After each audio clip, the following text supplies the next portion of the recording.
Dans les profondeurs des secrets spirituels, il y a la libération, il y a la délivrance. La vie est un secret. La vie est un mystère. La vie, c'est la lumière. Bienvenue au monastère Saint-Benoît, le thaumaturge.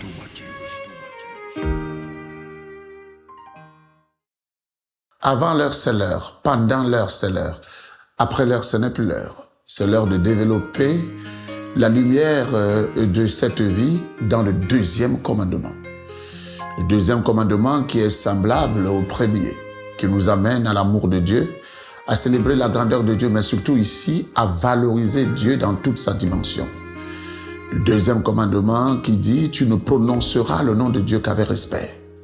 Cela nous amène, bien-aimés dans le Christ, à ouvrir les portes de la gloire pour élever le nom de l'Éternel dans toute sa dimension.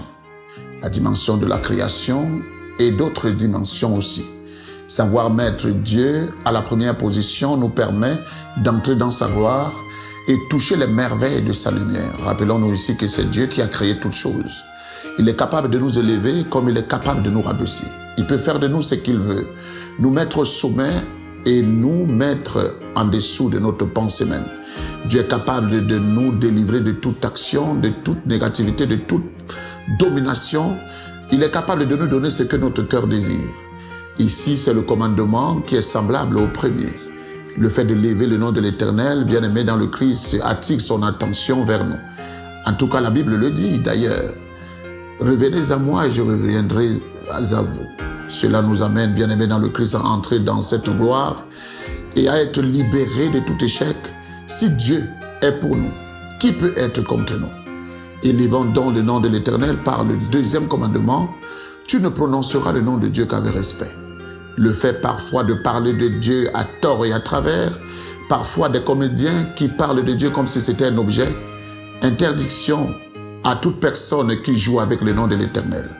Savoir mettre Dieu dans sa lumière exacte, savoir accomplir les merveilles de sa gloire, c'est aussi animer la présence de Dieu dans nos temples cœurs et porter la véritable flamme du salut. Je vous prie, bien-aimés, dans le Christ, chers frères et sœurs, de prendre en considération ces éléments qui vont vous permettre d'être illuminés par la grâce de l'Éternel renouvelée. Le Dieu qui nous a créés attend de nous. Et nous attendons de lui comme une flamme, une force, une puissance, ce commandement qui nous élève à sa dimension dans la miséricorde de Dieu. Soyez bénis. Au nom du Père, du Fils et du Saint-Esprit. Amen.